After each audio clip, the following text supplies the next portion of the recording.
네, 매주 수요일에는 기자들의 눈으로 정치권 사정 살펴봅니다. 오늘도 어김없이 경향신문 구교영 기자 그리고 시사인의 김은지 기자 두 분 나오셨습니다. 어서 오십시오. 안녕하십니까. 네, 김은지 기자님 오늘 아침에도 바쁘셨죠? 아, 네. 네, 시선 집중 딱 들었는데 익숙한 네. 목소리.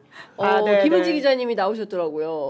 그 어디 더마카가 갔어요? 일주일 동안 휴가를 가셔가지고 그렇구나. 번갈아 가면서 대타로 하기로 해가지고 잠깐 부탁드렸습니다. 아침부터. 그렇군요. 하루가 기네요. 저 지금 세 번째 출근이에요. 세 번째 출근. 오늘 MBC 아침에? 갔다가 국회 갔다가 지금 여기 오는 거고 그랬구나. 오늘 3차 출근 3차 중입니다. 출근. 대단합니다, 대단해. 지금 네. 근데 그럴 수밖에 없어요. 3차 쿠데타가 났기 때문에. 아이고 우리 큰일 났습니다. 진압하러 빠르게 가야 됩니다. 예. 자, 진압하기 위해서 첫 번째 준비한 광고부터 소개하겠습니다. 자, 무조건 써야 하는 인터넷 휴대폰 정수기 렌탈. 의외로 매월 나가는 요금으로 부담되시는 분들이 많습니다. 이런 분들의 부담을 줄이기 위해서 인터넷 비교원이 최대 128만 원의 혜택을 드리고 있습니다. 인터넷 TV 신규 가입 시 최대 48만 원, 휴대폰 구입 시 최대 50만 원, 정수기 렌탈 시 최대 30만 원, 쓰던 폰 그대로 통신사만 변경하셔도 최대 30만 원의 혜택을 돌려드립니다. 어차피 인터넷은 모든 회사가 비슷하니까 혜택만 여러분들은 챙기시면 되겠습니다. 만약 현금 사은품 혜택을 원하지 않을 경우에는 55인치 삼성 텔레비전으로 선택하셔서 받으실 수도 있으십니다. 인터넷 비교원은 지난 23년간 현금 사은품 누적 983억 원 이상이고요. 누적 가입자 60만 명 이상이며 서울보증보험에 8억 원 이상 보험에 가입되어 있는 튼튼한 법인 기업으로 안심하고 가입하셔도 되겠습니다. 그리고 개인정보 보안도 철저해서 지금까지 단 한 건의 보안 사고도 없었다는 점 말씀드립니다. 지인 추천 이벤트 있습니다. 최대 8만 원 지급해드리는 이벤트 현재 진행하고 있고요. 신청은 반드시 인터넷 비교원 기존 가입자 본인만 가능하다는 점 알려드립니다. 장유선의 취재 편의점 보고 연락 주셨다고 하면 비밀 혜택 있습니다.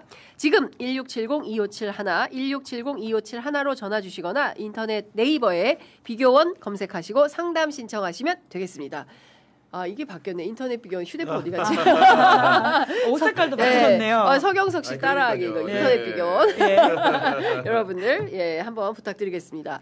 자, 두 번째 소개할 광고는 시니케어 플라센타 플러스 페이셜 크림입니다. 호주 식약청 인가를 받고 생산된 이 크림은 주름을 당겨주고 피부를 밝혀주는 시간을 되돌리는 플래시백 크림입니다. 양태반 성분이고요. 손상된 피부 재생 자연유래 성분으로 흡수가 빠릅니다. 마카다미아 오일, 아르간 오일, 피부 보습 및 항산화 효과에도 도움을 드릴 수 있습니다. 주름 개선, 미백 효과를 식약청으로부터 인증받은 기능성 크림이고요. 하루 24시간 촉촉함을 채워주는 플라센타 플러스 페이셜 크림으로 어제와 달라진 오늘의 피부 경험을 해보시기를 추천드립니다. 네이버 스마트 스토어 누적 판매량 10만 개 넘은 이 크림은 이제 팬즈몰 FANGMALL 사장님 절대 영문으로만 가능합니다. 한글로 안 바꾸십니다. 1+1 구매 가능하고요. 많은 구매 부탁드리겠습니다. 자, 검색창에서 반드시 FANGMALL 팬즈몰 영문으로만 검색하셔야 됩니다. 저희 취재 편의점 더보기창 가시면 링크 올려져 있으니까요. 바로 구매 가능하십니다. 자, 빠르게 광고 말씀드렸고요. 어느덧 13분이 지나고 있어서 할 얘기가 너무 많아요. 검찰의 항명입니까? 검난입니까? 일단 시작된 이 후폭풍에 대하여 정부가 나섰습니다. 김민석 총리가 헌법 존중, 정부 혁신 TF 구성을 제안했고요. 대통령이 당연히 해야 될 일이다. 이런 입장을 밝혔습니다. 자, 어떻게 보세요, 구병 기자님? 당연히 해야 될 일을 하는 거고요. 저는 사실은 지금의 네이밍도 진취적이 좋지만 사실상 헌법을 수호하는 의미의 TF라는 것을 다시 한번 상기시켜드리고 싶은 것이고, 결국은 특검 수사가 마무리되는 국면이지 않습니까? 그런 상황에서 특검 수사로는 밝힐 수 있는 부분이 굉장히 제한적이었습니다. 특히나 이제 사법 처리 위주로 큰 사람들 위주로 이 처리를 하다 보니까 사실은 그 부당한 명령에 복종하거나 혹은 부당한 명령에 순응했던 공직자들을 상대로 한 조사 같은 것들이 제대로 이루어지지 않았거든요. 사실은 이게 계엄을 전후해가지고 여러 가지 부역의 흔적들이 있기 때문에 지금이라도 김민석 총리를 중심으로 해서 이런 TF를 발족하고 공직사회에 대해서 대대적인 이런 정리 작업을 벌이는 것 자체는 국민들이 동의하는 바라고 생각을 합니다. 네, 어떻게 보세요, 김은지 기자님? 네, 그러니까 막상 이걸 보니까 아직까지도 공직사회가 내란에 문제 있어가지고는 해결이 안 된 게 많구나라는 생각이 들었는데 그렇죠. 제가 당장 어제 그 최재 감사원장이 퇴임을 네. 임기를 처음으로 마쳤다라고 네. 하더라고요. 뿐만 네. 아니라 이 자리에서 유병호 그 얘기 해야 감사위원이 됩니다. 지금 소리를 쳤다라고 이야기를 세상은 하고 있는데요. 요지며. 네, 노래도 불렀다는 거죠. 세상은 요지겨. 진짜 노래 틀고 싶다, 틀고 싶어. 예? 네, 저작권 문제 때문에 틀 순 살짝 없지만. 저희가 가사만 이야기하면 잘난 사람은 잘난 대로 산다 라는 노래가 있는 여기도 가사라요. 작아, 네. 저기도 작아. 짜가가 판치다. 진짜 김건희도 짜가네. 뭐더라 그림. 그러니까요. 네, 그러니까 제가 네. 이걸 보면서 뭘 느꼈냐면 아니 이 사람들이 아직도 자리를 지키고 있구나. 이게 많아요. 네, 그런 것만 보더라도 예. 이 TF의 역할이라고 하는 게 사실 좀 늦은 게 아닌가라는 생각이 그렇습니다. 들 정도여서요. 예. 예, 이제 지금 비상계엄 일주기가 다가오고 있지 않습니까? 그런데 예. 이제 겨우 이걸 시작했다라고 하는 것도 좀 빠른 속도감이 필요할 것 같다라는 생각 듭니다. 양분화 의원도 오늘 그 점을 지적해 주셨는데요. 특검이 이 착수되는 그 순간 동시다발로 공직사회에 대한 이 인사가 들어갔어야 됐다. 이제 너무 늦었다. 근데 말씀 주신 대로 언론재단 이사장도 마찬가지고요. 코바코 한국방송광고공사 사장 누구게요? 따따붙다. 네, 따따붙다 진행자 민영삼 씨가 하고 있습니다. 그러니까 바뀐 게 없어요. 아직도 KBS는 지금 조만한 누구니까 파우치 파우치 박 사장님이세요. 선생님께서 사장하고 계세요. YTN 지금 상황 막 그렇죠. 그러니까 지금 도처에 널려 있다. 내란 잔당들이 이거 잔뿌리까지 케어내려면 바빠. 아까 보니까 장윤성 기자님 제발 좀 천천히 좀 말씀하세요. 아직 마음이 좀 급하세요. 마음이 급해가지고 죄송합니다. 아니 근데 예. 많은 분들이 그러면은 어디까지 네. 범위를 넓혀가지고 조사할 것이 의문을 갖는데 제가 신뢰를 좀 들어드리겠습니다. 예를 들면은 지금 최근에 이제 박성재 전 법무부 장관에 대한 영장 재청구 여부가 화제인 건데 이 수사를 추가로 하는 과정에서 어떤 문건이 나왔냐면은 휴대폰 포렌식 과정에서 권한 남용을 의심할 수 있는 쉽게 얘기하면은 그 당시에 계엄을 정당화하는 문건이 나왔거든요. 그러면 네. 박성재가 그걸 스스로가 작성해서 보관하고 예를 들면 안가와 이동에 갔겠습니까? 계엄 이후에 네. 당연히 그럴 일이 없다는 말씀이죠. 예. 그러면 누군가는 박성재의 부름을 받아서 검찰 안에서 그런 업무 문서 작성을 지시를 했고 그렇죠. 그걸 이행한 또 검사가 있는 겁니다. 네. 그럼 예를 들면 지금 그 조은석 특검 내란 특검 내부에서는 박성재를 영장 재청구를 하고 구속이 되고 기소하는 걸 목표로 하고 있지만 예. 기간이 짧기 때문에 이런 세세한 부분들 그 밑에 부역했던 공무원들에 대해서는 쉽게 얘기하면 처벌하기 어려운 환경일 수 네. 있거든요. 그렇기 때문에 총리실에서 그런 불충한 부분들을 새롭게 조사를 하는 것이고 맞습니다. 만약에 그것들이 사법적으로 문제가 있는 부분이라고 한다면 수사 의뢰를 하는 것이고 그것이 아니고 징계 처분만 가능한 영역이라고 한다면은 징계를 하는 분류를 하는 그런 역할을 사후적으로 하는 거기 때문에 특검 수사의 제한적인 기간과 한정된 자원들 문제 때문에 총리실이 나서서 이렇게밖에 할 수 없는 상황이고 이런 부분들을 정리하기 위해서 하는 것이다. 네. 좀 설명을 드릴 수 있을 것 같습니다. 네. 저는 이렇게 생각합니다. 그러니까 사실 대통령이 로봇 태권브이 발언했었잖아요. 철수 넣으면 철수, 영이 넣으면 영이 이렇게 가는 거다. 실제로 다 속간해서 할 수 없기 때문에 웬만하면 같이 가려고 했었던 것 같아요.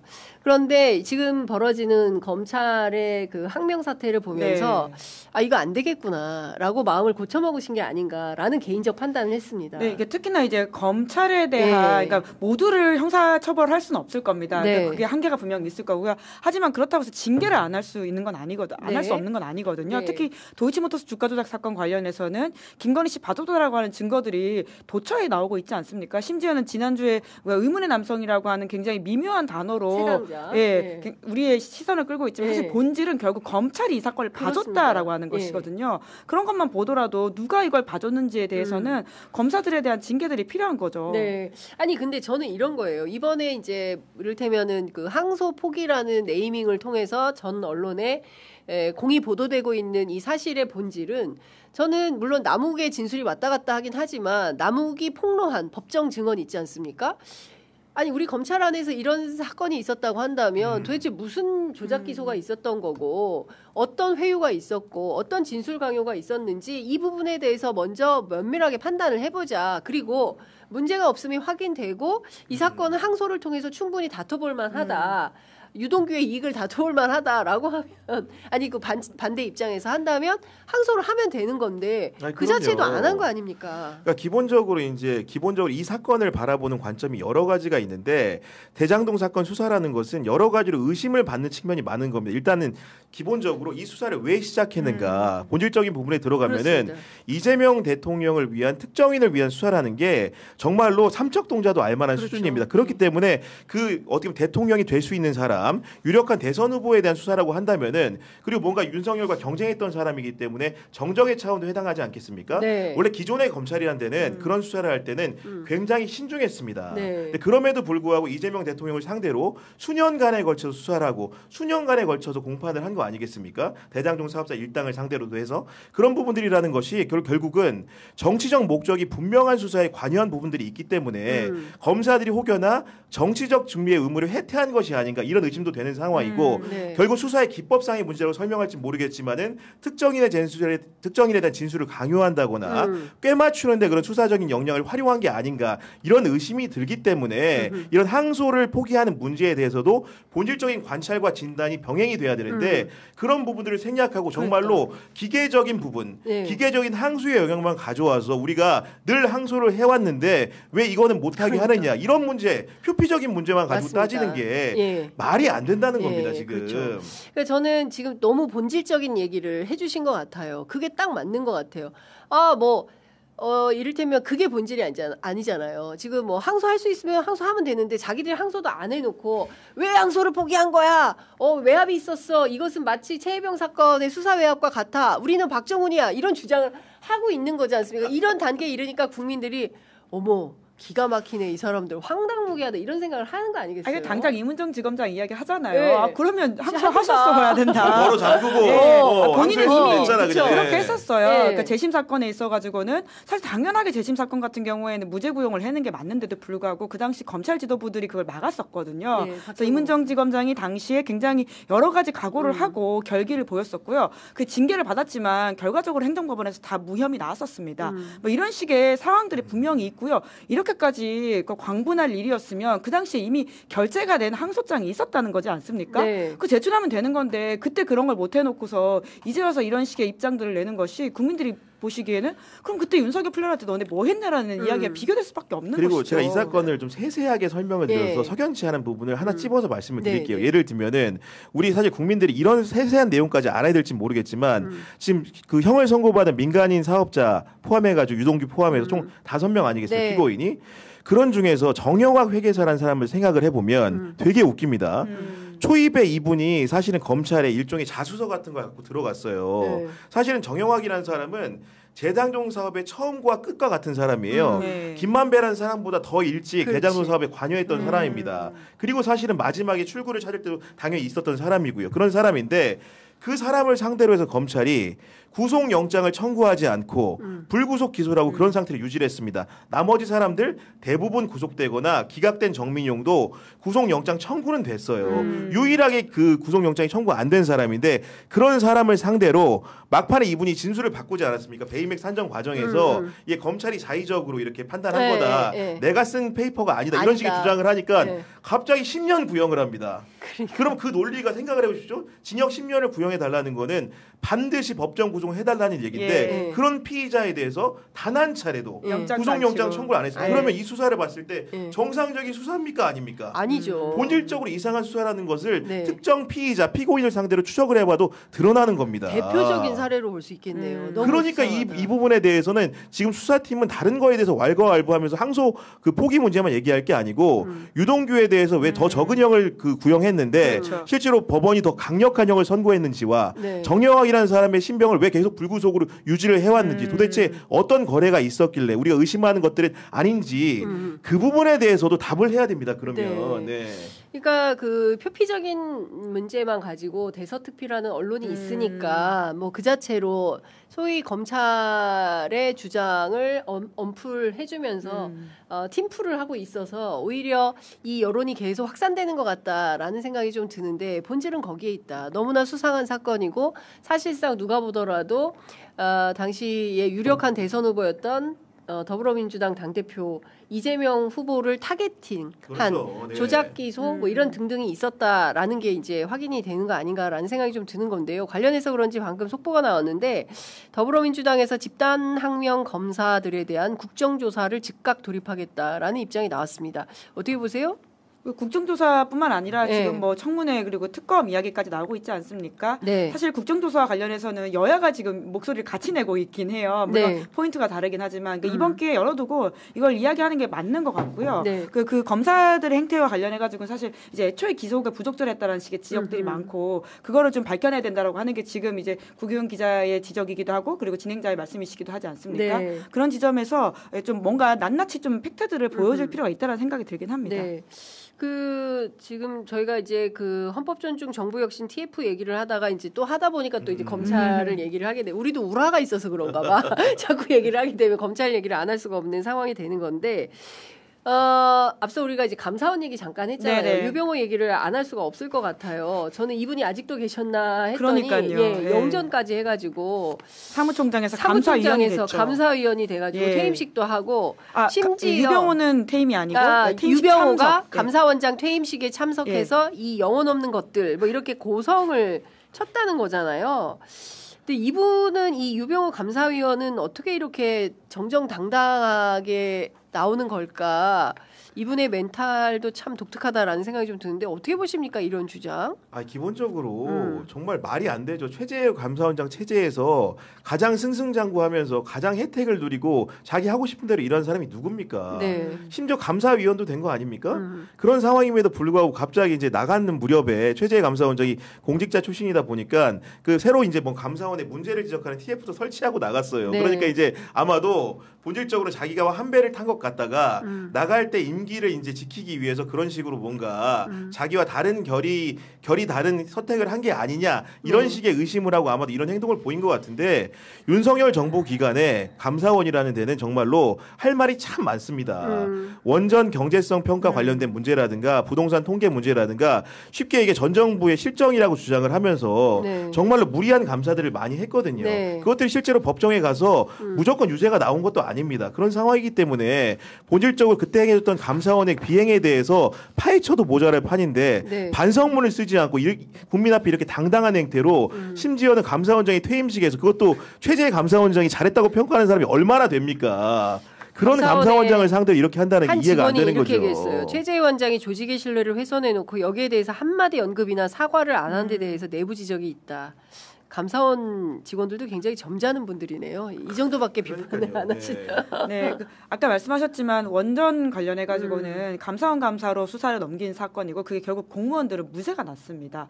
그러니까 누군가의 인생을 그런 식으로 사실 망쳐버렸음에도 불구하고 그 사람들은 겨우 무죄 받고 인생이 0에 돌아간 거 불가하거든요. 그 시간에 대한 보상이라든지 고생한 것들은 전혀 없는데 거기에 대한 반성이나 사과말 하나 없이 끝내는 거에 대해서 오히려 부끄러워해야 되는데 지금 유병호 감사위원 같은 경우에는 오히려 네가 가짜다라고 이야기하고 있는 거 아닙니까? 그러니까 적반하장도 이런 경우가 없다라는 생각이 들긴 하는데 다 떠나서 유병호 감사위원은 사실 그 직에 있을 때부터 정권이 바뀌면 직권남용으로 가장 먼저 조사받을 사람이다라는 그렇습니다. 이야기가 제가 그때 취재했을 때도 꽤 많이 들었던 이야기인데요.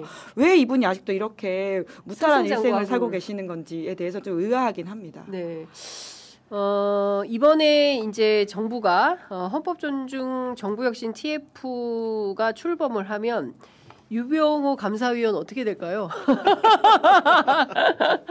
아마도 뭐 그 사실은 여러 가지 사정기관들이 일단은 선상에 오를 것은 분명해 보이고요. 예. 아까도 얘기했지만 검찰을 필두로 해가지고 감사원까지 아마도 공직사회에서 윤석열 정부에 정말로 필요 이상의 부역을 하거나 네. 계엄 상황 하에서도 뭔가 그를 보호하기 위해서 움직였던 부분들이 있다면은 네. 그런 부분에 단죄를 받을 수밖에 없는 것 같고 결국은 윤석열 정부의 감사원이라는 것은 지난 정부 문재인 정부의 감사원, 박근혜 정부의 감사원과도 달랐습니다. 네. 정말로 정치적인 노골화된 행태들을 보였기 때문에 그런 부분들에 대해서는 그런 그 감사를 하게 된 네. 배경과 결과에 대해서 법적인 심판 그리고 역사적인 심판을 반드시 받아야 된다고 봅니다. 네.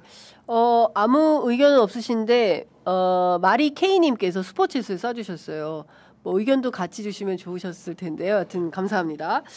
그리고 국민의힘 최보윤 수석 대변인이 논평을 내가지고 공직자를 죄인으로 몰아붙이는 정치 보복의 반복은 이제 국민 피로를 넘어 분노로 치닫고 있다. 이런 얘기를 하고 있는데요.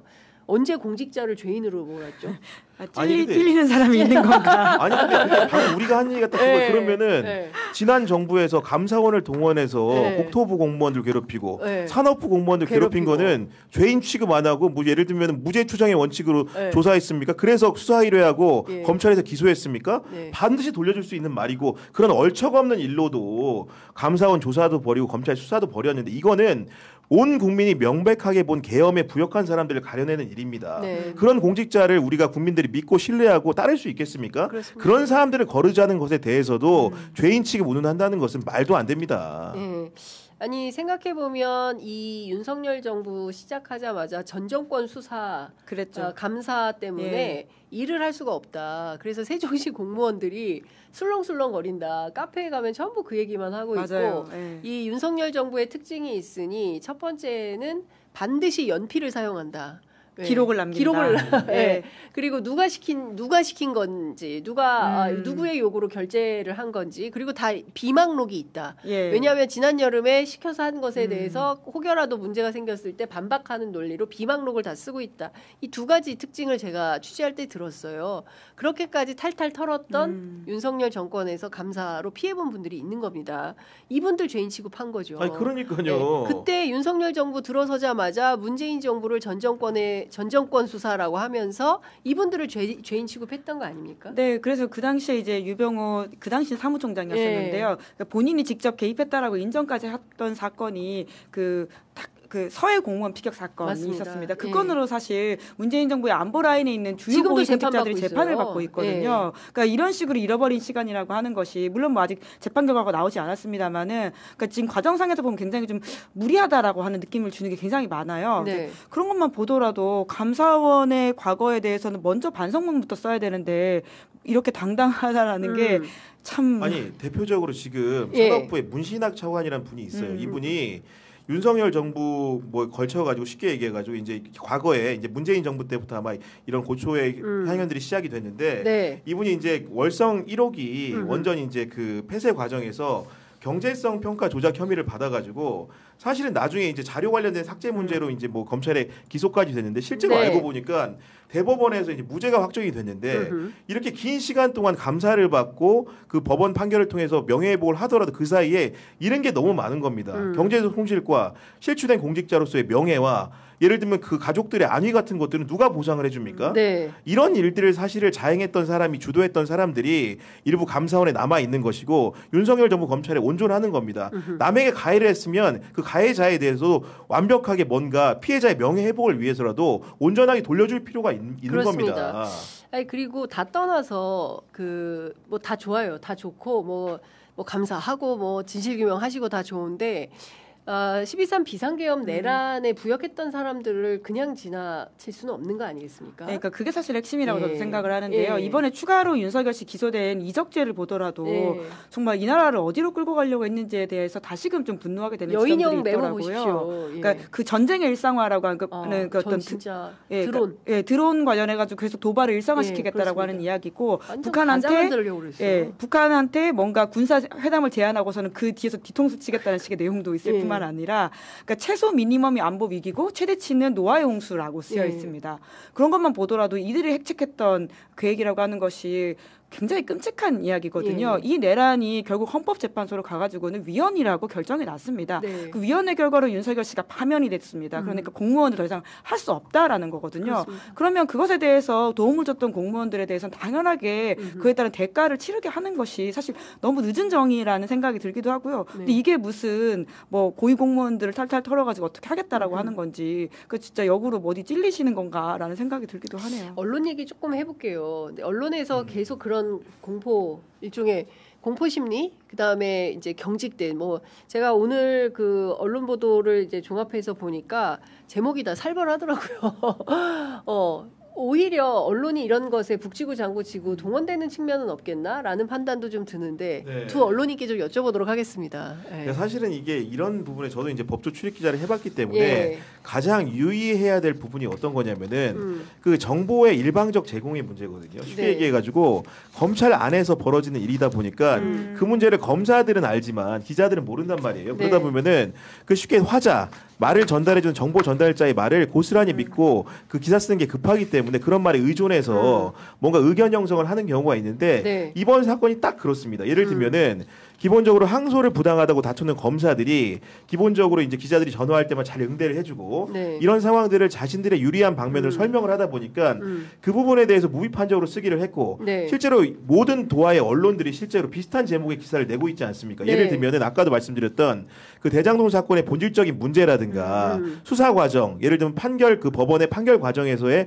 문제점 이런 것들이 온전함에도 불구하고 네. 그런 부분들은 약간 외면을 하고 실제로 검사들이 항소 포기한 표피적인 부분에만 집중을 해가지고 마치 네. 이것이 검찰 내부의 문제만 다루고 실제로 검찰 내부의 문제라는 것이 법무부나 대통령실에 관여가 있던 것처럼 사실 팩트 확인도 정확히 안 된 부분이지 않습니까? 네. 그럼에도 불구하고 이런 식으로 몰아가기를 하는 부분들은 언론의 올바른 보도 행태가 아니라고 생각을 합니다. 어떻게 보세요? 네, 뭐 같은 생각이고요. 그런데 사실 이제 미디어가 워낙 발전을 해서 그러니까 레거시의 어떤 일정 부분의 그런 여론 형성이 있다고 하더라도 이게 그렇게 끌려가지 않는 상황이라는 것도 있는 것 같습니다. 뭐 저희 같은 유튜브에서 이야기를 하기도 하고 해설을 해서 목소리가 나와서 국민들이 다 판단하시는 게 있는 것 같거든요. 네. 그래서 처음에 뭐 일부 언론들이 이걸 검란으로 끌고 가려고 했던 것 같은데 제가 봤을 때는 이게 지금 검란 수준으로까지 가고 있지는 않는 거고 검찰 내분 정도의 상황이 아닐까. 검찰 내전, 예, 검찰 자기들끼리 내분? 싸우고 있는 네. 상황인 것이고 실제로 1차, 2차 수사팀은 진짜 싸우는 것 같아요. 그러니까요. 네. 붙었어요. 그러니까 이거를 되게 호도해가지고 마치 대통령 탄핵 사유인 것처럼 그러니까 쿼터 저널리즘 쓰는 것이 문제인 것이지 이 사안은 그냥 검사 내부의 내전에 그러니까 내분에 불과하다라는 생각이 좀 들기도 하거든요. 그러니까 저는 이제 두 가지를 발견하게 되는데 특히 이제 조선일보 같은 경우에는 굉장히 이제 민주당 정치인들 당 대표나 원내대표의 워딩을 가지고 상당히 뭐 거칠게 쓰고 있어요. 민주당을 물론 이제 그런 발언을 했으니까 이제 다운페어 저널리즘으로 이제 쓰고 있겠지만 항명 검사 가만히 안 두겠다. 뭐 이제 이런 워딩을 마치 무슨 저작거리 시정잡배들 하는 워딩처럼 그냥 옮겨가지고 민주당은 이런 사람들이야. 뭐 이렇게 규정을 해버리고 그리고 마치 그 대장동 사건 항소를 하지 않은 결정을 내린 것에 대해서는 수사 외압을 받는 굉장히 거룩하고 정의로운 검사들인 것처럼 포장을 하고 있어요. 근데 저는 우리 언론이 이런 식으로 국민들의 눈과 귀를 가려서는 안 된다. 물론 옛날처럼 조선일보가 한 줄 쓰면 세상이 막 그냥 들썩들썩하고 천재지변이 일어난 것처럼 변화하고 그런 시대는 끝났습니다. 예, 그리고 그렇게 쓴들 뭐 여론시장에 큰 영향을 미치는 것도 아니에요. 그런데 여전히 이렇게 악의적으로 보도하고 있다. 이제 이 점은 우리가 지적을 해야 될 것 같다라는 생각이 좀 들어서 말씀드렸고요. 노만석 총장 어떻게 하겠다는 거예요? 그래서 그만둔다는 거예요? 안 그만둔다는 겁니까? 뭐예요? 본질이 뭡니까? 사실은 오늘 이제 언론 보도를 보면은 노만석 그 대행이 뭐 사진도 실리고 그러니까 일면에 사진이 나왔더라고. 고민중. 정말 햄릿입니까? 햄릿 집에서 반주하면서 뭐 이렇게 눈물도 훔치는 모습에 대한 기술도 있고 이런 상황인 건데 연출을 하는 건가? 라는 의심도 들어요. 근데 전반적으로 보면은 이 사건의 실체 아까 이제 검란이라기보다는 내부의 그런 문제라고 이제 김은지 기자가 설명을 했는데 저는 보면 볼수록 그런 생각이 많이 드는 것이 기본적으로 노만석 대행이 이렇게 얘기합니다. 그 법무부 장관으로부터 수사 지휘권 행사를 받은 적이 있냐? 실체관계를 따졌을 때 누가 봐도 그런 부분은 없는 것 같아요. 만약에 수사지휘권 행사한다고 하면은 서면으로 해야 되는데 그런 행위가 없었던 것도 사실이고요. 정성호 장관이 노만석 대행에게 직접적으로 연락한 흔적도 없어 보입니다. 그럼 그런 상황에서 그런 일을 소통할 수 있는 사람이라는 것은 법무부에 파견 나온 검사 출신 고위직인 겁니다. 그럼 이진수 차관 얘기가 나오는 것이고 오늘 언론 보도를 보면은 이진수 차관이 노만석 대행한테 몇 가지 뭐 선지를 제시했고 그 중에 하나로 지휘권을 행사할 수도 있다라고 말을 하는 것 같은데 그런 말을 듣고 스스로가 판단한 겁니다. 노만석 대행이. 그리고 그런 의견을 서울중앙지검장에 전달을 했고 중앙지검장이 또 판단을 한 겁니다. 그러면 고위 검사들이 이 사건 항소 포기에 대해서 상의하고 스스로가 판단을 한 겁니다. 그럼 거기서 외압이라든 것들이 형성될 수가 있나요? 그러니까. 그러니까 스스로 판단한 부분에 대해서 책임을 지면 될 일이지 네. 이거를 마치 자꾸 네. 이제 부풀리는 것이 정확히 의사 표현을 안 하는 문제가 오는 겁니다. 노만석 대행이 정성호 장관한테 직접적인 지시를 받은 바 없다. 대통령 민정수석 씨와 연락한 바 없다. 이러면 끝날 문제를 마치 자기의 죄과로 모든 검사들이 몰아가니까 그 얘기를 당당하게 못하고 뭔가 잠행하고 고민하는 걸로 마치 의혹을 부풀리고 있는 상황인 거예요. 네. 제가 봤을 때 의사결정권자로 문제가 있는 사람을 굳이 찝으라고 한다면 검사들의 방향도 노만석과 정진우한테 가면 되는 겁니다. 네. 그 사람들이 결정을 내린 그렇죠. 거예요. 예. 이런 심플한 사건을 왜 이렇게 부풀립니까? 네. 이해가 안 된다는 거죠. 네. 제가 보기에는 그 구교육을 검찰로 파견해서 한 정리시키고 돌아와 거의. 이프로스 글이 많이 올라올 것 같은데 지금. 아니 근데 진짜 제가 보기에도 무슨 굉장히 고민하고 고심하는 척 하지만 이건 그냥 코스프레이에 불과한 거고 양쪽에서 다 욕먹기 싫어가지고 버티다가 그러니까요. 더 욕을 먹는 상황이 된 거예요. 네, 그러니까 사실 노만석 대행이 지금 상황을 종합해서 보면 알아서 긴 게 아닌가라는 의심이 드는 상황이에요. 그러니까 네. 이런 검찰이니까 또 개혁해야 된다는 말을 저는 좀 다시금 할 수밖에 없을 것 같은데요. 그러니까 어떤 정치 권력이든지 간에 본인들이 어떤 시그널을 받고 알아서 읽고 거기에 맞춰가지고 행동한 다음에 이런 후과가 오니까 감당을 못해가지고 지금 휴가 쓰고 이런 식의 소위 말하는 본인이 지금 자빠졌다라는 식의 표현까지 쓰고 있는 거 아닙니까? 네. 뭐 내가 용을 쓴다고 네. 표현을 했었나요? 조선일보 네. 인터뷰에서. 네. 그런 것만 보더라도 그러니까 굉장히 본인의 여러 오판들이 가지고 온 심지어는 어제 우상호 수석이 대통령실로서도 굉장히 정무적 부담을 되게 그렇죠. 지게 되는 부분이 예. 있다는 식의 예. 이야기를 했잖아요. 그러니까 본인의 오판이 가져온 여러 가지 충격적인 상황에 대해서는 예. 스스로 이야기하고 책임지고 명확하게 이 사안을 좀 밝혀야 되는데 계속 뭔가 도망가는 듯한 그리고 말을 하지 않는 듯한 모습 그리고는 역으로 특정 언론과 인터뷰하면서 자기도 힘들다라는 식의 말만 하는 게 적절하지 않죠. 심지어는 검사 노만석이 아니라 인간 노만석으로 이제 살고 싶다라고 하는데 나도 힘들다. 그러니까 지금 그럴 때가 아니다. 그만둬. 예. 힘들면 그만둬. 예, 뭐가 걱정입니까? 노만석 대행이 저랑 나이가 같더라고요. 그래요? 70년 개띠던데 그만두세요. 뭐 빠져도 할 사람 많습니다. 예, 아니 그리고 저는 다 떠나서 그 실제로 항소 포기라는 워딩이 최초로 나온 거는 노만석 그 대행의 입이라는 거예요. 물론 이 부분은 이제 좀 더 확인이 필요하고 네. 또 양부남 의원이 확인해 온 거기 때문에 저로서는 뭐 확실하게 명토 박아서 말씀드리기는 어렵지만 그런 얘기가 돈다. 예, 차관하고 만났을 때 노만석이 먼저 꺼냈다. 항소 포기라는 워딩은 이제 이런 얘기가 돌아요. 그래놓고 아닌 것처럼 이렇게 연기 피우는 것은 비겁한 겁니다. 그러니까 뭐 신중히 생각하라고 했다라는 말을 그렇게 이해했다라는 것인데요. 그러니까 자기가 이해한 거잖아요. 그러니까 이게 20살이 아니고 그렇습니다. 30 사회생활을 하신 분이 아니라 검찰총장 수장 검찰이란 조직의 수장이신 분입니다. 예. 그런데 이 판단에 대해서 본인이 지금 감당을 못하고 뭔가 명확하게 이야기를 하고 있지 않는 게 과연 적절한지. 예. 근데 지금 사실 국민의힘과 보수 언론은 이 검찰의 항명 사태를 끌고 가고 싶은 것 같아요. 그래서 정부가 지금 해야 될 일이 많습니다. 에이펙 이후에 해야 되는 이제 후속 작업들이 굉장히 많이 있고 그리고 이제 특히 이제 뭐 대통령이 내세우는 잘산인지 먹산인지 그러니까 어쨌든 민생 경기를 활성화시키기 위한 여러 조치들 AI가 사라졌어요 지금 엔비디아가 사라졌어요 뉴스 지면에서 근데 사실 우리가 그 방향에 대해서 어떻게 비전을 가져갈 것인지 해야 될 얘기가 많은데 지금 검찰에 우리가 덫에 갇혀가지고 허우적거리고 있는데 이거를 또 증진시키는 분이 한 분 있으니 한동훈 장관입니다. 예, 오늘 지금 속보 나왔어요. 정성호, 추미애, 조국 누구든 붙자. 김어준 방송도 좋아. 한동훈 대장동 토론 전격 제안. 자, 어떻게 생각하십니까? 이분 지금 뭐 하고 계시는 겁니까? 지금 한동훈 전 장관은 네. 사실은 본인 입장에서는 정치적인 입지가 사실 장동혁 대표 체제 이후에 네. 계속 하향 국면이었었는데 그렇습니다.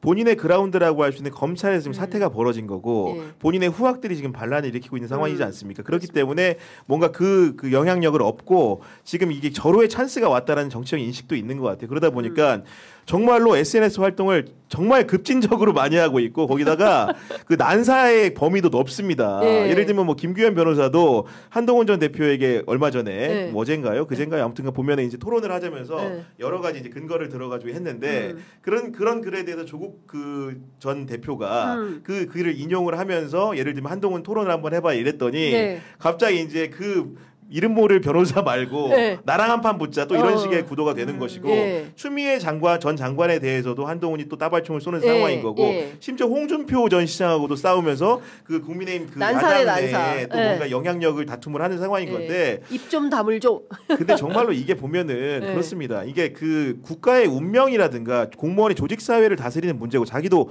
법무부 장관을 해보지 않았습니까? 그렇습니다. 이 사태를 수습하는 방식의 방점이나 중심이라는 것은 국가를 경영해 받거나 경영을 하고자 하는 사람들은 국민들의 안정을 중요하게 생각을 해야 되는 겁니다. 지금 이 검사들의 이런 반란을 통해 가지고 가장 피해를 보는 사람들은 아마 국민일 수 있을 거예요.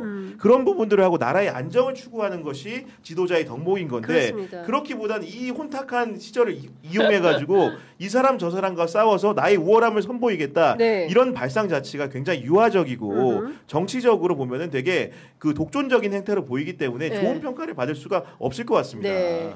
여기에 질세라 등장한 인물이 있으니 장동혁 대표입니다. 장동혁 대표가 항소 포기는 이재명 대통령 때문이다. 탄핵해야 된다. 대통령 직함까지 빼고 고강도 비판에 나섰다라고 동아일보가 쓰고 있는데 장동혁 대표는 한동훈한테 지기 싫은 거죠? 신경 안 쓸 것 같긴 한데요. 요새 본인이 훨씬 더 지지율이 잘 나오고 있기 때문에 사실 저는 한동훈 전 대표와 관련한 지금 이슈들을 이렇게 속보성으로 전달해주는 언론의 태도가 과연 맞는지 정말 냉정히 말하면 지금 그 원외 정치인에 불과하신 한 분이거든요. 심지어는 지금 개파 형성도 상당 부분 와해가 돼가지고 영향력이 얼마나 있으실지에 대해서는 좀 의문이고요. 한동훈 친한 게 몇 명 남았어요 지금? 원외로 하면 조금 되는 것 같은데 원내로는 좀 세기가 어려운 상황인 것 같다라는 게 그래서 전반적인 평가이더라고요. 뿐만 아니라 심지어는 대권 주자 순위에서도 장동혁 대표한테 지금 밀리고 있는 있고. 숫자들이 나오고 있는 거잖아요. 그런 것만 보더라도 사실 한동훈 전 대표 입장에서는 그러니까 뭔가 존재감을 부각해야 되는 게 맞는데 지금 이게 과연 긍정적인 존재감인가에 있어서는 잘 모르겠다라는 생각이 들고요. 그만합시다. 이분의 이야기를 오래 하지 않는 게 좋을 것 같다는 생각이 듭니다. 알겠습니다. 자, 이어서 건진 법사 얘기 좀 해보도록 하겠습니다. 윤석열 부부를 정신적으로 이끌었던 분인 게 확인이 됐네요. 법정 증언을 통해서 국민의힘 경북도의원 공천을 청탁한 브로커 박창욱 씨가 재판에서 나와서 이런 증언을 한 겁니다. 근데 내용이 너무 좀 황당했어요. 국회의원 영입하고 싶다고 하니까 국회의원 하지 말고 대통령 해라. 그리고 더 황당한 것은 양정철 전 민주연구원 원장이 민주당에 들어오라고 하니까 거기도 가지 마. 이렇게 해서 내가 뭘 합니까 하니까 대통령을 해라. 너 대통령을 어떻게 하냐? 그러니까 황교안 어떻게 생각하냐? 황교안보단 내가 낫다. 그럼 대통령 해라. 뭐 이런 식의 이제 논쟁이 그 뭐라 해야 주고받기가 있었다는 건데 어떻게 보세요? 그러니까 사실은 이런 대화가 양상을 보면은 그 건진 법사가 아니고 저한테 왔어도 비슷한 상담을 해줄 수 있을 것 같아요. 그러니까 사실은 이게 뭔가 깊이가 있다거나 쉽게 얘기해서 농밀하고 뭔가 이제 정치적인 조언이라는 것도 급수가 있는 건데 그런 수준 높은 식의 조언이 아닌 것 같지 않습니까? 그러면 어떤 반증이냐면은 김건희라는 사람이 어떤 식으로 영적 세계가 형성이 되는지를 보여주는 거죠. 건진 법사에 대해서 어떤 연유인지 모르겠으나 의탁하는 바가 있었기 때문에 남편이 윤석열까지 끌어들여가지고 남편의 진로까지 상의하는 결과적으로는 그게 또 들어맞는 상황이 되다 보니까 더욱더 의탁하게 되는 이상한 결과를 낳았고 그 사이에 건진 법사라는 사람은 윤석열과 김건희를 받아서 호의호식을 하고 청탁을 받고 금품을 받은 겁니다. 이런 상황이 연출됐다는 것 자체가 정말로 21세기 대한민국에서 있어서는 안 될 일이 있었다는 거고 이런 사람이 심지어 일국의 검찰총장까지 했었고 심지어는 그 선거로 뽑는 대통령까지 됐다라는 게 다시 한번 한숨이 크게 나오는 모습입니다. 근데 저는 근데 이 김 씨라고 하는 어제 나왔던 증언의 이야기는 조금 조심해서 봐야 된다는 생각이 드는데요. 그러니까 앞에 나왔던 윤석열 씨와 김건희 씨 관련돼 있는 이야기와 폭로는 굉장히 흥미롭고 어떤 이 정권의 본질을 보여주는 지점이 분명히 있는데 근데 마지막에 보면 결과적으로는 건진이 이제 윤석열 씨가 당선 이후에 아크로비스타에서 만나고는 큰절하라고 했더니 안 해가지고는 관계가 끊어졌다라고 말을 해요. 그 이후부터는 영향력을 행사할 수 없었다라는 말을 하는데 사실 이 말을 하기 위한 빌드업이라는 생각이 들고요. 이 말은 뭐냐면 결과적으로 건진이 윤석열 임기 내에 영향을 못 미치는 사람이었다는 주장을 하고 있는 것으로 보이거든요. 그런데 지금 가장 중요한 혐의 중에 하나가 변호사 지금 영향력 중에 하나, 그러니까 그 검경에도 인사에 영향을 미쳤다라는 그렇죠. 이야기들이 있지 않습니까? 뿐만 아니라 사실 윤석열 정부 내내 그 관봉권의 맞습니다. 쓰임이 무엇이었는지 그리고 김건희 씨와의 결탁이 무엇이었는지가 되게 중요한 부분인데 마치 당선 이후에는 영향이 없었던 것처럼 이야기하는 것에 있어서는 뭔가 건진한테 유리한 증언을 해주려고 나온 분이 아닌가라는 의심이 좀 드는 것도 꽂은 있어요. 거다. 그러니까 뭔가 잘 가려서 이 사람의 증언을 봐야 된다. 원래 보통 증언이라고 하는 게 적당한 진실에 가짜를 넣는 것이 진짜 속이기 쉬운 것들이거든요. 그래서 앞에 말들은 우리가 유심히 봐야 되지만 뒤에 말까지 다 믿어서 좀 안 된다는 생각이 듭니다. 꺼진 불도 다시 보자. 일리 있는 얘기. 오늘 굉장히 그 예리한 분석이었다 생각합니다. 인사이트가 훌륭해요. 아니 근데 자꾸 저는 이제 큰절이라는 게 나오는 게 또 이제 진짜 물론 이게 진위 여부는 당사자에 대한 확인이 추가로 필요하겠지만은 건진법사와 윤석열 이런 관계에서 큰절 도대체 어떤 그 의미인 건지가 정말로 헷갈리는 거고 시켰을 것 같긴 해요. 유독 윤석열 주변에서 벌어진 일들 중에 이런 그 굉장히 우스꽝스러운 장면들이 좀 많은 것 같아요. 정말 그러니까. 이런 상황들이라는 게 이게 그 정상적이고 합리적인 인식을 가지고 객관적인 그런 형성을 한 사람이라고 한다면은 이런 예를 들면 무속인한테 큰절하는 행위라는 것 자체가 사실은 그런 시도 자체가 어처구니 없는 거지 않습니까? 맞습니다. 뭔가 이제 우리가 보통 큰절을 한다라는 것은 뭐 제례를 올린다거나 아니면 정말로 내가 정신적으로 종교적으로 모시는 사람한테 이렇게 하는 행위인 건데 그런 행위를 이 진술에 의거해가지고 해석을 해보면은 정말 이걸 바란 주체가 건진법사 전성배가 맞다고 한다면은 정말로 정말 해외 토픽감이다 이런 생각밖에 안 듭니다. 그 건진과 관련해서는 저는 남부지검까지 연계해서 좀 상황을 봐야 된다. 관봉권 띠지도 마찬가지고 압수수색이 집행되는 과정에서 남부지검에서 보여준 태도는 너무나 수상했어요. 그리고 1차 영장이 기각이 된 바가 있거든요. 그렇기도 했죠. 그리고 또 그 건진 쌀독에서 나온 관봉권 띠지, 관봉권을 도대체 누가 준 건지에 대해서도 여전히 확인이 안 되고 있고, 그리고 이후에 있었던 국회 안에서 그 수사관들이 나와서 하는 진술도 너무 어처구니가 없고, 물론 이제 이것은 이제 상설특검으로 구체적인 정황이 확인이 좀 되겠지만, 건진이 로비스트 무당이라기보다는 로비스야라고 그 세강자가 김건희 씨한테 소개를 해줬다는 거잖아요. 그 휴대폰 내용을 보면. 남성. 그리고 그 휴대폰을 건진이 갖고 있었던 것도 굉장히 미심쩍은 겁니다. 그렇지 않아요? 그리고 그 세강자라는 사람하고 비상계엄 터지기 직전에 10월까지도 소통한 이런 내용을 보면 종합해서 봐야 된다. 그냥 단순한 관계 그 이상이다. 뭐 정신적인 세계를 지배하고 뭐 무속인이고 이 프레임을 넘어서 로비스트 전성배가 서초동을 오가면서 무슨 행태를 보였는지 이거를 반드시 확인하는 데 가야 된다라는 생각이 좀 들고요. 지금 전반적으로 보면 특검이 수사 막바지로 가고 있지 않습니까?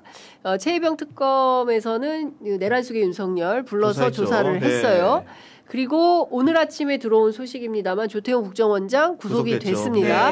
그리고 박성재 법무부 장관 재청구가 됐는데 어떻게 될까요? 나온다고 보시죠? 내일인데요. 우선 남세진 부장판사더라고요. 요새는 또 영장 판사를 유심히 볼 수밖에 없어요. 삼브라더스가 아니구나. 근데 오늘 또 박정호 부장이었는데 조태용 영장이 나와가지고 근데 사실 그 박성재 장관의 첫 번째 영장을 기각했던 게 그 박정호 부장이었습니다. 그런데 그 당시에도 계엄에 대한 위법 인식이 없다라는 이유로 영장을 기각했는데요. 이번에 똑같이 조태용 원장도 그 주장을 했는데 그래요? 그런데 이번에 안 받아들였어요. 근데 안 받아들였어요. 피의자가 주장했는데 법원이 안 받아들였다. 그러니까 아마 첫 번째 영장 기각에 대한 사회적 비판이 어마어마하다 보니까 그에 대한 숙고를 더 한 게 아닐까라는 저는 개인적으로 제가 보기에는 그의 김은지 국회의원 기여한 바가 한 7할 이상이다. 이 방송을 좀 보시고 아니 그렇죠. 영향이 있어요. 없지 않다. 그러니까 계엄에 대한 위법 인식이 없었다라는 주장을 똑같이 이제 컨트롤 C 컨트롤 V 해가지고 조태용 원장이 했던데요. 이제 이번에는 그게 받아들여지지 않았을 뿐만 아니라 심지어 혐의 소명이 일정 부분 됐다라는 식의 말도 있더라고요. 증거인멸 가능성이 있다라는 건 말이 아니라 그러니까 그런 것만 보더라도 영장 판사들 분위기가 또 어떻게 바뀌고 있나라는 생각과 플러스 그리고 남세진 부장이라는 점에 대해서도 뭔가 영장 발부 가능성이 좀 더 있지 않을까라는 생각도 해보게 되긴 합니다. 참 기회주의적이다. 그러니까 이 판사로 이렇게 말하면 안 되는데 계속 흔들리고 있는 게 보인다. 그래서 근데 참 안 바뀌는 분이 있으니 지규현 판사예요.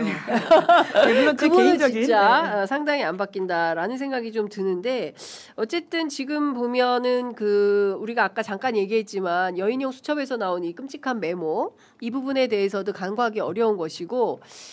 저는 그걸 좀 여쭤보고 싶었어요. 법조기자 출신이니까. 네. 조은석의 빅피처는 뭘까? 내란 특검. 내란 특검의 빅픽처는 어떻게 보세요? 사실은 조은석 특검은 제가 봤을 때는 지금 특검을 한 지금 달 정도 남았고, 마무리 한 달 그렇죠? 남은 상황인데 일단 내란 사건은 정리를 빠르게 했죠. 그래서 이제 윤석열의 구속을 재구속을 이끌어낸 상황인 거고 그다음에 외환 의혹에 대해서도 사실은 기소를 했기 때문에 그런 부분들 이미 구속 피의자가 상당수기 때문에 그런 부분도 일단 정리가 된 상황이고 그다음에 이제 사실은 국정원을 위시한 윤석열의 부역자들의 숨은 문제들에 대해서도 네. 지금 조태용 구속을 통해서 일궈낸 부분이 있는 거고 그다음 박성재 그 영장 재청구를 통해서 이렇게 만약에 영장 재청구를 통해서 구속이 된다고 한다면은 그 부분도 정리가 되는데 결국 마지막 남은 것은 이제 그 쉽게 얘기해서 내란에 부역한 세력들 중에서 입법부를 중심으로 한 추경호 전 원내대표의 문제가 남아 있는 상황인 거고 이거는 근데 사실은 아시겠지만은 구속영장을 청구해도 국회 동의 절차가 필요하기 때문에 어쩔 수 없는 물리적인 시간이 소요되는 부분입니다. 네. 근데 많은 분들이 지금 정치적인 관전평은 이렇게 얘기하죠. 사실은 영장 청구해도 구속영장이 발부될지는 모르겠다는 얘기를 심지어는 민주당 의원들에도 하는 게 좀 있거든요. 그런 얘기도 없지 않아요. 세간에는 없지 않은데 조은석은 그냥 영장을 청구하진 않았을 거라고 생각을 합니다.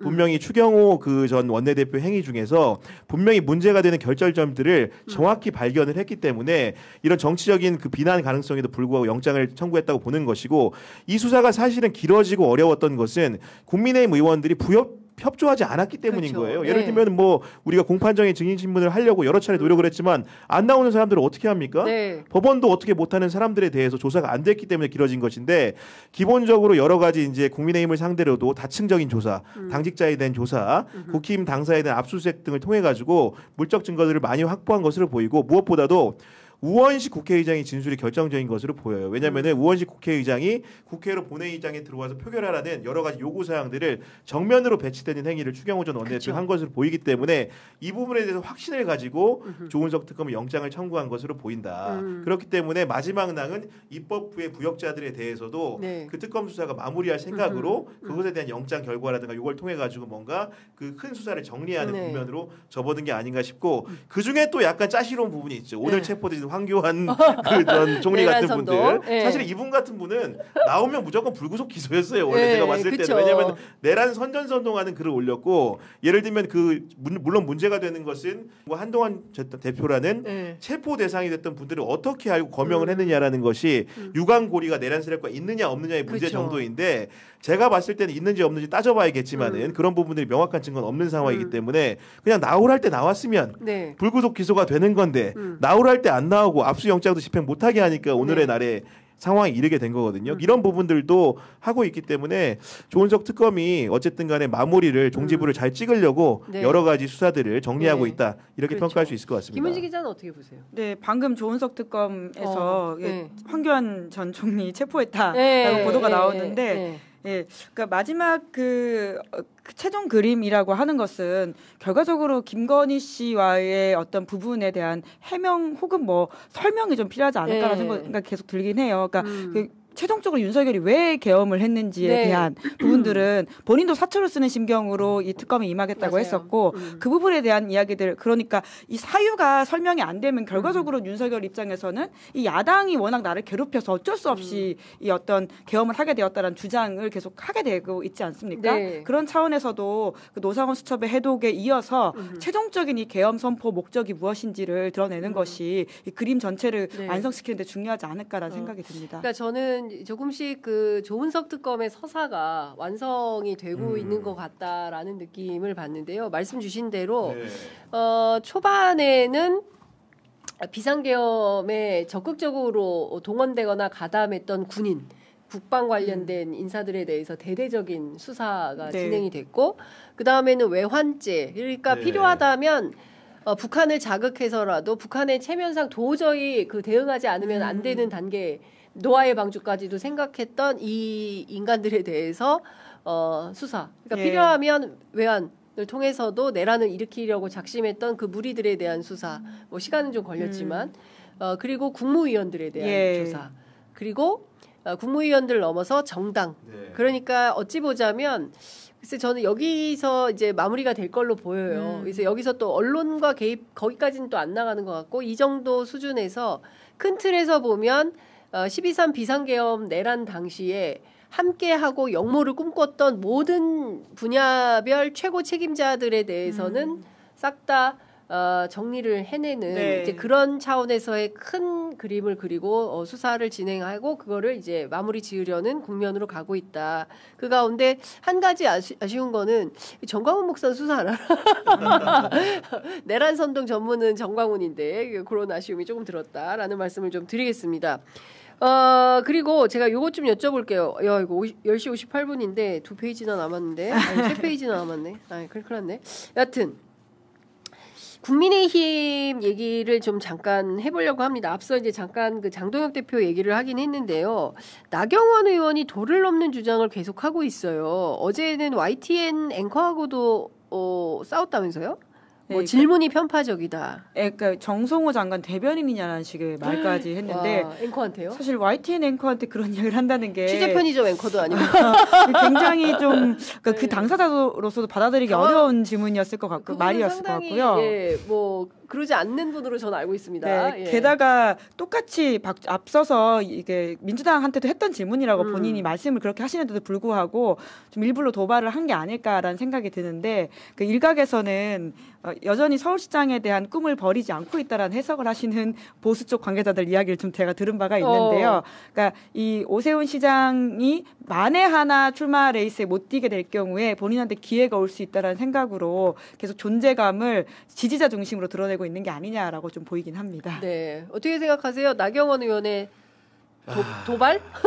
그런데 당장 다음 주에 본인의 그 패스트트랙 1심 재판이 있어요. 네. 그것도 굉장히 영향이 있군요. 신경을 쓰고 있다는 말을 듣기 들었습니다. 그리고 저는 아까 한동훈 전 대표에 대해서 말을 했는데 우리 정치인들이 점점 자기 증명을 사실은 객관적인 그 실체에 대한 냉철한 지적으로 하는 게 아니고 뭔가 이제 지지자를 중심으로 강력하게 호소하는 발언을 통해서 점점 센 발언에 호응하는 방식으로 자기의 영역이나 입지를 넓히려는 노력들을 하는 것들이 사실 우리 정치를 굉장히 후퇴하게 하는 측면이라고 생각을 좀 합니다. 예를 들어서 뭐 정성호 대변이나 이런 얘기를 방송에서 할 게 아니고 실제로 사회자의 이런 부분들에 대해서 조목조목 반박을 좀 하면서 이런저런 문제 과학적으로 지적을 했던 누가 뭐라고 하겠습니까? 그렇습니다. 감정적인 태도를 보였기 때문에 그런 부분들에 대해서 보시는 시청자들이 실망하고 그런 정치인으로서의 갖춰야 될 덕목에 대해서 의심을 하게 되는 거거든요. 네. 그 나경원 전 원내대표 같은 경우에도 언제부턴가 보면은 정말로 세게 말하는데 너무 익숙해지신 것 같아요. 그리고 맞아요. 이제 법사위에서도 보면은 그 여당과 싸우는 모습을 보여줄 때 집중을 하지 않습니까? 네. 결국은